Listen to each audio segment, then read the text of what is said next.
Stomach infection जो हो जाता है, पॉइजन बन जाते हैं, जिसे हिंदी में खाद्य विषाक्तता भी कहते हैं और एक आम भाषा में जहरबाद भी कहते हैं, जिसकी वजह से पेट में पॉइजन उत्पन्न हो जाता है। हालांकि खाया हमने भोजन है, लेकिन वो पॉइजन कैसे बन गया, कैसे वो जहर का काम करने लगा, वो सारी चीजें हम आपसे जानना चाहेंगे। देखिए, आजकल फैशन बन गया है कि घर में रोटी बनाए ना बनाए, ढाबों में, रेस्टोरेंटों में जाके रोस्ट चीज़ें ज़्यादा खानी। जितनी मैदे की चीज़ें, रोस्ट चीज़ें हैं, ये अंदर जाके लीवर पचाता नहीं है और पेट में जाके आंतों में ऐसे बैठती हैं जैसे पानी में पत्थर बैठता है जी। और जब वो सड़ने लगता है तो एक तो इंसान जब गैस पास करता है बहुत बुरी दुर्गंध होती है उसमें, बहुत ज़्यादा जी। और उसके बाद उसका पेट नहीं साफ होता, पेशाब में खून आना शुरू हो जाता है। एक नहीं सैकड़ों बीमारियां उससे पैदा होती हैं जी। और जब किसी को टोका भी जाता है कि भैया ये आप गलत काम कर रहे हैं, क्यों शरीर के साथ ज्यादती कर रहे हैं, तो उनसे जवाब मिलता है कि जब खाने के लिए बना तो खाने के लिए है तो खाएंगे तो है। बिल्कुल।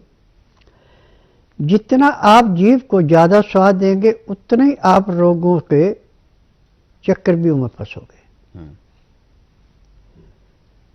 परंतु जब फंस गए, अब मेडिकल में तो इसका कोई उपचार है नहीं, वहाँ तो सिर्फ उस अंग को सुन किया जाएगा जहाँ पे आपको तकलीफ अनुभव हो रही है और कोई काम नहीं है उसका। आयुर्वेद, यूनानी, होम्योपैथिक ये भी कोशिश करेंगे हम रोग को निकालें, परंतु सबसे बड़ी बात यह है कि जहाँ फार्मेसी से दवाई बन के आए उसमें नुस्खा पूर्ण, तो डॉक्टरों के क्या बस की बात है। परंतु स्वास्थ्य विचार एकमात्र आश्रम ऐसा है कि इसमें किसी की बनी बनाई दवाई नहीं बेचते, खुद अपनी दवाइयाँ बनाते हैं। मुझे 10,000 जड़ी बूटियों की पहचान है जिनसे मैं दवाइयाँ बनाता हूँ और मेरी अपनी फार्मेसी दवाइयाँ बनाने की, मेरी दवाइयाँ रजिस्टर्ड है, पेटेंट है, इनका साइड इफेक्ट कोई नहीं है। अब जिसको जहर मोरा पेट के अंदर है उसके लिए हम सिर्फ 3 चीज़ों का प्रयोग करते हैं गाजर का जूस, चुकंदर का जूस और पालक का जूस। 3 हिस्से गाजर का, 1 हिस्सा चुकंदर का और 100 ग्राम इसमें पालक का जूस मिलाते हैं। और इसमें मिर्च मसाला कुछ नहीं मिलाया जाता, ऐसे इसको हल्का गर्म करके 15 से 18 डिग्री गर्म हो जाए तो फिर इसको रोगी को पिलाते हैं और पीने में भी इसको कम से कम आधे घंटे से पौने घंटे का टाइम लगाते हैं, सिप सिप करके पिलाते। पेट में जाने के बाद आधे घंटे में टट्टी और पेशाब के द्वारा आपका जहर मोरे का जहर ऐसे निकलना शुरू होता है जैसे कोल्लू में गन्ना पीस के उसका रस निकलता है जी। और ये क्रिया आपको 3 से 4 बार दिन में करनी पड़ेगी। हर 3 घंटे बाद ये रस लेना पड़ेगा, अन्न बिल्कुल बंद करना पड़ेगा। गाय का दूध है, बकरी का या सोयाबीन का तो आप पी सकते हैं, डेयरी का दूध या भैंस का दूध बिल्कुल नहीं लेना, नहीं तो लेने के देने पड़ जाएंगे जी। जब आप इस क्रिया को करेंगे तो पहले दिन आपको कम से कम 20 से 25% आराम मिल जाएगा, दूसरे दिन आपको 30 से 35% आराम मिलेगा, फिर आस्ता आस्ता पहले दिन ज़्यादा अच्छा मिलता है, दूसरे उससे कम मिलता है, तीसरे उससे कम मिलता है।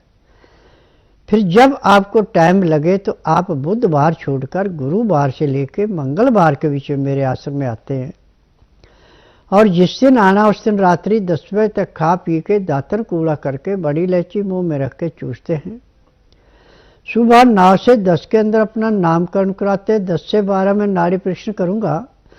नाड़ी परीक्षण में पैर के तलुओं से सिर के बाल तक की MRI, CT scan, X-ray, ultrasound, ECG, sonography नाड़ी परीक्षण में 5 सेकंड में हो जाते हैं।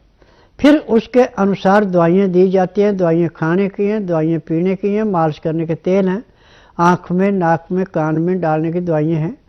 यदि ये दवाइयाँ आप नियम से खाते हैं, परहेज करते हैं, तो जिस दिन आप आश्रम में आएंगे उसी दिन आपको कम से कम 25 से 30% आराम और ज़्यादा मिलेगा।